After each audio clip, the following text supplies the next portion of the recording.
حضرت ابو بکر صدیق رضی اللہ تعالیٰ عنہ ان کو اتنا تنگ کیا گیا کہ آپ قرآن بھی نہیں پڑھ سکتے۔ مشرکین نے کہا کہ آپ کو اس طرح آپ اپنے گھر کے صحن میں کھڑے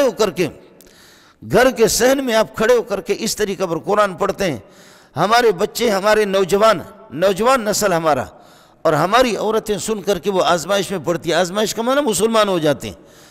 ابو بکر یا اس سلسلے کو بند کر دو یا یہاں سے نکل جاؤ۔ بقیہ ویڈیو دیکھنے سے پہلے ویڈیو کو لائک کریں، ساتھ نشریات کو سبسکرائب کریں اور بیل آئیکن پر کلک کر کے آل کو سلیکٹ کیجئے۔ شکریہ۔ اور ابو بکر کوئی عام انسان نہیں تھا، بہت بڑے تاجر تھے، اور خود یہ ہے کہ قریش کے بڑے لوگوں میں سے تھے، سردار تھے، بڑے آدمی تھے، لیکن انہوں نے کہا کہ ہم اس قرآن کو سنتے نہیں ہیں۔ سیدنا صدیق اکبر رضی اللہ تعالیٰ عنہ مجبور ہو گئے۔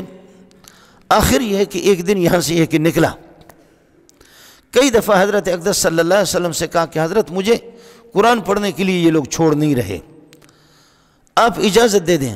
آپ نے فرمایا کہ صبر کرو کہ میں بھی امید رکھتا ہوں کہ اللہ پاک مجھے بھی حکم دیں گے، اجازت دیں گے اللہ پاک مجھے بھی، میں بھی ہجرت کروں گا، ہم سب مکے کو چھوڑ کر کے مدینے جائیں گے۔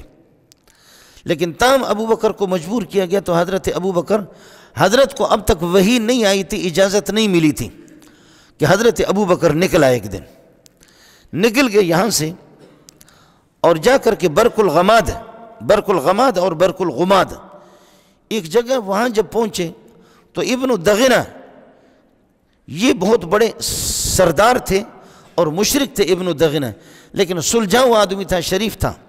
کہنے لگے ابو بکر کہاں جا رہے ہو؟ کہنے لگے کہ میری قوم نے میرا جرم یہ ہے کہ قرآن سنا رہا ہوں، اور پابندی لگائی ہے کہ قرآن آپ اپنے گھر میں اور گھر کے صحن میں بھی آپ قرآن نہ پڑھیں، تو میں کیا کروں؟ لہذا ملک خدا تنگ نیست، پائے گدایاں لنگ نیست، اللہ کی زمین تنگ نہیں ہے، فقیر لوگ ہجرت کر کے کہیں جاؤ۔ الم تکن ارض اللہ واسعۃ فتہاجروا فیہا، کیا اللہ کی زمین واسع کھلی نہیں ہے؟ اللہ کی زمین تنگ نہیں ہے، اگر ایک جگہ آپ کو کوئی دین پر، اسلام پر چلنے کا موقع نہ دے تو نکل جاؤ وہاں سے۔ وہ اس زمانے میں پھر بھی کہیں نہ کہیں نکل سکتے تھے، اب تو کہیں بھی نہیں ہے، اب تو مسئلہ آپ کو مزے کی بات بتاؤں، اب سعودیہ میں بھی تبلیغی جماعت پر پابندی ہے، دبئی میں بھی پابندی ہے، شارجہ میں بھی پابندی ہے، ابو ظبی میں بھی پابندی ہے، العین میں بھی پابندی ہے، پاکستان میں بھی پابندی ہے، انڈیا میں بھی پابندی ہے، مولویوں پر پابندی ہے۔ 3-4 آدمی اللہ کا بھلا کریے کہ ایک جگہ پر اگر بیٹھ جائیں گے نا، دین کی بات کریں گے تو پہنچے گی شورتی، ایش تفل، کیا کر رہے ہو تم لوگ؟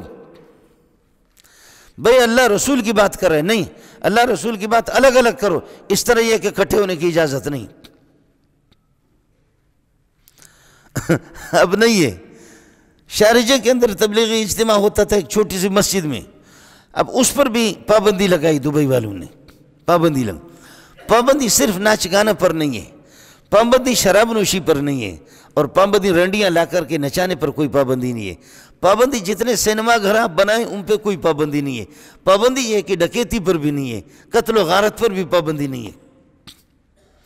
وہ ہماری گاڑی کے ڈرائیور غریب، اور رات کو ان کو بھی لوٹ لیا، مولوی کے پاس، طالب علم کے پاس کیا ہوگا؟ یعنی آج رات کی بات کر رہا ہوں، شب جمعہ کی، جمعہ میں فضیلت زیادہ ہے نا، شب جمعہ میں اللہ کی رضا کے لیے وہ تھوڑے سے، وہ غریب کے موبائل گاڑی کی چابی بھی اٹھا کر کے لے گئے کہ تھوڑی دیر کے بعد مولوی ادھر ادھر ہو جائیں گے، آ کر کے گاڑی لے جائیں گے، تو یہ بھی وہیں پر ڈٹے رہے، یہ ترتیب۔ کل میرے پاس کچھ آئے، ہمارے دوست ہے سبزی منڈی سے، کہنے لگے کہ یہاں سے جا رہے تھے، اللہ آپ کا بھلا کرے، اس کے اسٹیل مل کی طرف، یہ جو لنک روڈ ہے، کہنے لگے کہ ادھر کچھ فاصلے پر، جیسے یہ ہماری بلڈنگ ہے اس سے آگے یہاں پولیس چوکی ہے، ڈاکو نے ایک بڑی لائن انہوں نے روک دی، ادھر سے بھی کچھ ڈاکو، ادھر سے ساری گاڑیوں، بڑی تفصیل سے تسلی کے ساتھ انہوں نے سب کو لوٹا، اور کہتے کہ جیسے ان گاڑیوں کو لوٹ رہے تھے تو ساتھی کہتے ہمارے پاس 12 لاکھ روپے تھے، 12 لاکھ روپے تو ہم نے کیا کر دیا، شلوار کے اندر ناڑے میں باندھ کر کے وہ پورے گٹھے کو پھر اس کو جو ہے مسٹر ٹرمپ کے ساتھ لگا دیا، وہی کر دیا کہ شاید یہاں چور ادھر جو ہے نا ان کو کسی کی امانت میں وہ دے دیے کہ وہ ناڑے کے ساتھ. اور جراب کے بڑے بڑے جراب تھے، 5,000 کے نوٹ، جرابوں کو بھی انہوں نے بھر دیا، بوٹوں کو بھی بھر دیا. کہنے لگے 40-50 ہزار جیب میں یہاں ہم نے چھوڑ دیا. جیسے وہ آگے تو ہم نے کہا کہ بابا یہ لے لو، تو انہوں نے کہا نہیں نیچے اتر، جراب بھی نکال. نیچے اتر جا، نیچے اتر جا بغیرت جراب. اور جب جرابوں کو جب انہوں نے یہ کہ نکال دیا کہ ماشاءاللہ جرابوں کے جراب نہیں مستقل بینک ہے.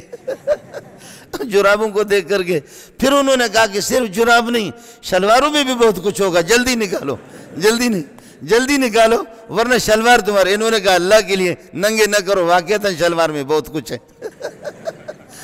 ننگے نہ کر دو، میں پٹھان بلوچ غریب کیا کریں گے، اللہ کے لیے ننگا نہ کر دو، باقی ہم خود بخود آپ کو دیتے ہیں. تو انہوں نے دیکھا کہ کوئی صورت بھی نہیں ہے، وہاں سے انہوں نے نکالا. میں نے کہا بہت اچھا ہو گیا تمہارے ساتھ، جب تم مولویوں کو پوچھتے نہیں بہت اچھا ہو گیا. اس طرح مولوی کو چندہ نہیں دیتے ہو، یہی حال تمہارا ہے، یہ حال ہے. اللہ اکبر، اس طریقہ بربر. خیر میں عرض کر رہا تھا کہ حضرت ابوبکر رضی اللہ تعالیٰ عنہ تو ابن دغینہ نے جب ان کو دیکھا کہ نکل رہا ہے تو فرمایا کہ آپ کہاں جا رہے؟ فرمایا میری قوم نے مجھے نکال دیا. فرمایا کہ مثلک لا یخرج ولا یخرج، تیرے جیسے عظیم انسان کو نکلنا بھی نہیں چاہیے، تیرے جیسے عظیم انسان کو نکالا بھی نہ جائے. اللہ کے بندے یہ کون بدبخت ہے، یہ کون ایک کافر کہہ رہا ہے. آپ اس بات کو سمجھ نہیں سکیں گے، لیکن آپ کو عجیب بات بتاؤں.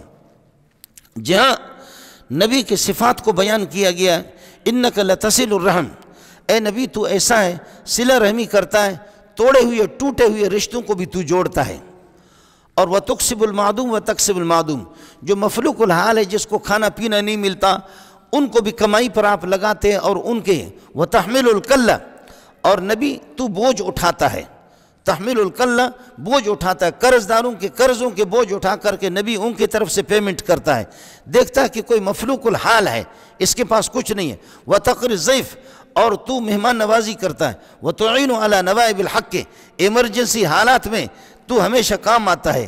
اے نبی تو مظلوموں کے، بے سہارا انسانوں کا سہارا ہے، تیرے جیسے کو کبھی خدا ضائع نہیں کرے گا. یہ صفات جہاں پر حضرت خدیجہ نے یا دیگر لوگوں نے حضرت رسول پاک صلی اللہ علیہ وسلم کے جو صفات گنوائے، یہی صفات اللہ پاک نے اس مشرک کی زبان پہ جاری کیا. مشرک کہہ رہا ہے کہ اے ابو بکر تو کہاں جا رہا ہے؟ مثلک لا یخرج ولا یخرج، تیرے جیسے کو تو نہ نکالا جائے. ان کی بڑی بدبختی ہے، ان کی کیسے آپ کو نکالتے ہیں؟ انک لتصل الرحم وتقسب المعدوم وتقر الضيف وتعین علی نوائب الحق وتعین علی نوائب، تیرے اندر یہ صفات ہیں کہ تو ہاتھ بٹاتا ہے لوگوں کے، بے سہارا لوگوں کا سہارا، رشتوں کو جوڑنے والا، تو توڑنے والا تو نہیں ہے. ابو بکر تو کیوں نکلا؟ کہنے لگے میری قوم مجھے چھوڑ نہیں رہی ہے، میری قوم مجھے چھوڑ نہیں رہی. حضرت کہنے لگے کہ آپ میرے ساتھ چلو. لے جا کر کے قریش کو جمع کیا، ان کے سرداروں کو، کہنے لگے اس بندے کو میری گارنٹی پر، میری ذمہ داری میں اس کو چھوڑو. ابن دغینہ تو بڑے سردار تھے، کہنے لگے اس بندے کو میری گارنٹی پہ چھوڑ دو کہ یہ بندہ یہ ہے کہ آپ کے چھیڑ چھاڑ نہیں کرے گا. اپنے گھر کے اندر تو اس کو قرآن پڑھنے دو نا، گھر کے اندر تو قرآن پڑھنے دو. اب مولوی کو بھی باہر کون چھوڑے گا کہ اس طریقے پر اللہ آپ کو بھلا کرے. دیکھیں جتنی مسجدیں ہماری بنی ہوئی ہیں نالوں پر بنی ہوئی ہیں، ایک بڑی تعداد. بازار میں آپ جائیں گے نیچے سے وہ پاخانہ ٹٹی کا نالا جا رہا ہے، اوپر مسجد بنی ہوئی ہے. ڈوب مرنا چاہیے ہمیں. آپ نے دیکھا نہیں ہے یہاں 56 مسجدیں، جب یہ لیاری ایکسپریس جب یہ بنا، یہاں 56 مسجدیں حکومت نے بلڈوزر لگا دی، اور وہ بھی نالوں پر بنے ہوئی، نالے کے قریب، ان کو بھی گرا دی. اب میں سینکڑوں مسجدیں آپ کو دکھا سکتا ہوں اس کراچی کے اندر جو نالے پر نیچے سے نالے گندگی جا رہی ہے. اور مولوی نے غریب نے زوری قبضہ کر کے وہاں پر اللہ آپ کا بھلا کر مسجد بنائی، ان کو ضرورت نہیں. لیکن شارع عام پر، اور ہمارے امیر المومنین نے جو ابھی دبئی میں آج کل اللہ نے اس موذی بیماری کے اندر اس کو مبتلا کر دیا بدبخت نے، اس نے یہ حکم دیا کہ جو شارع عام پر، عام روٹ پر اور عام روڈوں پر کوئی جامع مسجد آ جائے تو اس کو گرا دو. اور سینما جتنے بنے اور آپ کی یہ ہے کہ آپ کو خوشی بھی ہوگی۔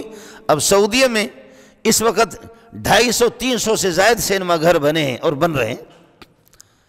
یہاں بھی آپ کے ملک کے اندر یہ ہے کہ سینما گھر جتنا بناؤ، ان کے لیے اجازت لینے کی ضرورت نہیں، بس قربانی پیش کرے، پیسہ اپنا ہو، جگہ اپنی دے دے، اس لیے کہ جہنم جانے کے لیے کچھ تو کرنا ہے نا، ایسے تھوڑی آسانی سے جہنم جائیں گے، کچھ تو کرنا ہے، سینما بنائے۔ باقی مسجد اگر کوئی بنائے تو اس کے لیے حکومت سے یہ ہے کہ اجازت لینی ضروری ہے، اس کو رجسٹر کرانا، مدرسے کو بھی رجسٹر کرانا۔ ابو بکر کو ہم اس طریقہ پر نہیں چھوڑیں گے۔ ابن دغینہ نے کہا کہ میرے ذمہ داری پر، میں سردار ہوں، اس کو چھوڑو، یہ اپنے گھر میں عبادت کرے گا۔ چنانچہ طے ہو گیا کہ ابو بکر آپ اپنے گھر کے اندر تلاوت کریں اور گھر کے اندر نماز پڑھیں، باہر آپ کی آواز آنی نہیں چاہیے۔ وقال الذين كفروا لا تسمعوا لهذا القرآن والغوا فيه لعلكم تغلبون۔ شور مچاؤ، جب بھی قرآن آتا ہے تو شور مچاؤ۔